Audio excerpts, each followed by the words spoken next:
How to debloat Windows 11. Debloating is a general term that basically means removing the junk I don't need. Here, how to run a debloating script that you can streamline your OS and speed up your computer. Click the search bar, type PowerShell, right-click PowerShell, click Run as Administrator, click OK when pop-up appears, type winget search Microsoft.PowerShell, and press Enter. Press Y and agree the source agreement's terms. Run the script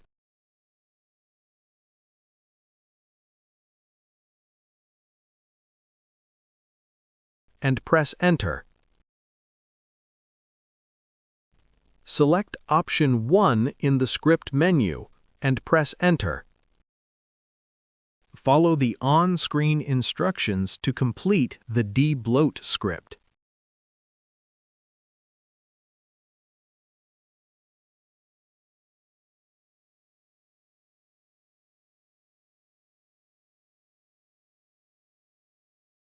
The debloat script will do the rest of the work automatically.